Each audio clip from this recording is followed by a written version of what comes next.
Union Banking Corporation was liquidated by the U.S. government, and Prescott Bush received $1.5 million for his holdings in his Nazi business, and that was the beginning of the Bush family fortune for all intents and purposes.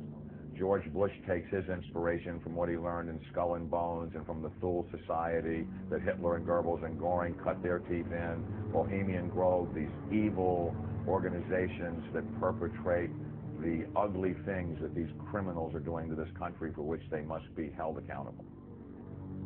They are the most violent, dirtiest people on the face of the earth. Somewhere, Americans are going to have to take their country back and start finding out who are these people. Who are these people we call our representatives, the Bushes. George Bush, the president, his father, went around the country talking about a new world order. The people who are running this country from behind the scenes do not care a thing about Americans or bloodshed anywhere.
You were both in Skull and Bones, the secret society.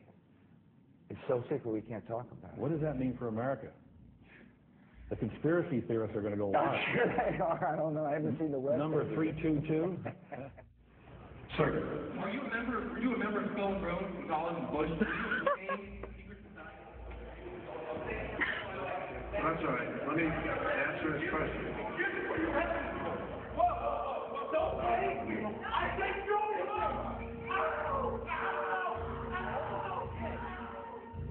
And what you're looking at here, staggeringly, is a group of people, some of the most famous people in America, in long gowns. Behind them there, you see a 40-foot stone owl. And there's the fire between them, next to the lake at Bohemian Grove. Now, one might wonder, understandably, why the people that run the banking, political, economic system and the media in America should be dressed in long robes doing a ceremony to a 40-foot stone owl. I think we should be told. No doubt you'll be hearing about all the differences between John Kerry and George W. Bush. But we've discovered they do have something in common. During their respective college days at Yale, they both belonged to a group called Skull and Bones. He's come pretty close. She was part of a team that successfully recorded part of the initiation ceremony that takes place in the tomb's courtyard. Okay, you have the doorway here. Yeah. Okay, then to the right you have a hedge, and then you have an evergreen tree. If you follow that line straight back, the courtyard's in there. Ah, okay. So that's where they have the ceremonies in the outdoor part of it. Part of it was indoor, so we only got to see the outdoor part. Right. We only got to and to listen to the outdoor part. God only knows what went on indoors. And what did you hear? What was it you know? You managed to get this unique it was access just to it. It was gross. I mean, they were pretending to murder people. What was the tone of it, though? Was it jokey or was it quite... No, it wasn't jokey at all. It was sick. That's the only thing to describe it. It was sick.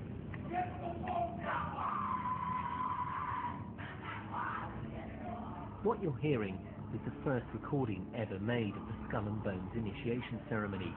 It has never been broadcast before.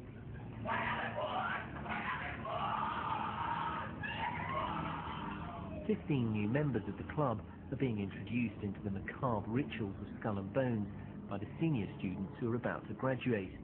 The club has what some might see as a strange fascination with death, skulls and bones. There's the chant too, difficult to hear first of all, but including the devil equals death, and death equals death.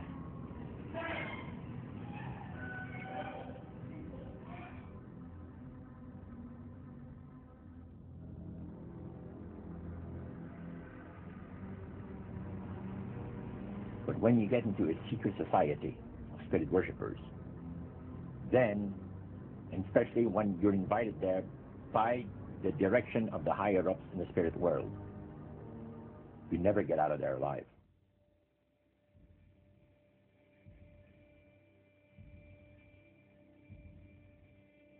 And he told us, he says, look, we worship spirits. We worship Lucifer and all his angels. They're just as beautiful as they did before they were cast out of heaven. He says there was a misunderstanding in the whole thing. He says among the inhabitants of the galaxies. And he says our master was misunderstood. And they always praise the great master, Satan, as a super intelligent being that he is, beautiful to behold. And if he ever appears to you, you won't be able to look upon him because it will be too bright.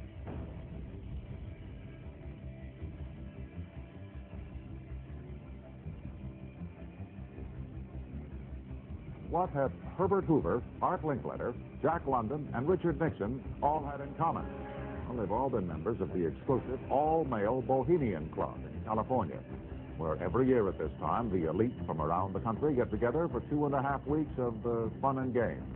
Among its members are businessmen like Leonard Firestone and Edgar Kaiser, and political figures like Gerald Ford, Henry Kissinger, William French Smith, and George Shultz. President Reagan, Vice President Bush, and Defense Secretary Weinberger are members of other camps. Richard Nixon is a Bohemian, and so are high-ranking executives of such companies as Eastern Airlines, Standard Oil of Indiana, and Bank of America. Privacy is one of the Grove's most cherished virtues. Members may not photograph, record, speak, or write about activities at the retreat. While many public officials are Grove members, the press is a distinctly unwelcome guest. We're from ABC News. Well, get back there. Get back there. Can we talk to somebody in the... Get back there. You see, for over 120-plus years in Northern California, in Sonoma County, on a 2,700-acre secluded redwood grove, leaders from around the world, prime ministers, chancellors, presidents, governors, again, the heads of industry, banking, academia, the media, Hollywood, traveled there to engage in bizarre, ancient Canaanite, Luciferian, Babylon mystery religion ceremonies. We were inside 4 hours.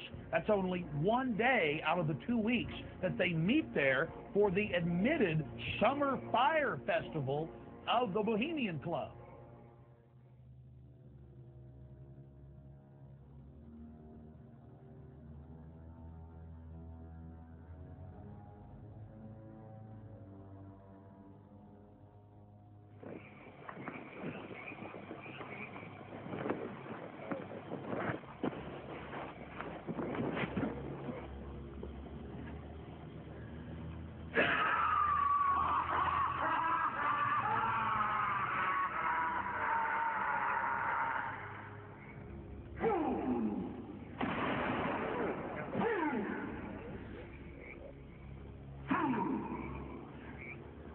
When will you learn that me ye cannot slay?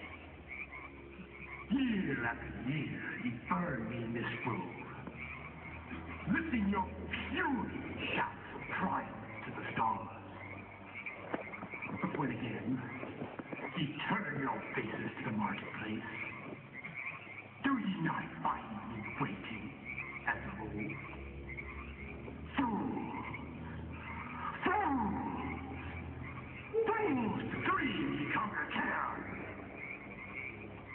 Nay, thou mocking spirit, it is not all a dream. We know thou waitest for us, year after year within this happy grove. Our fellowship bans thee for a space. Thy malevolence which would pursue us here has lost its power under these friendly trees. So shall we burn thee once again this night, and the flames that feed thine effigy We shall read the sign. Midsummer sets us free. You don't fire me once again.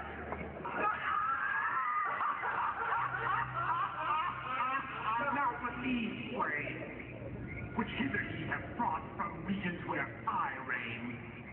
Ye fools and priests, I spit upon your fire. Hail, fellowship's eternal flame. Once again,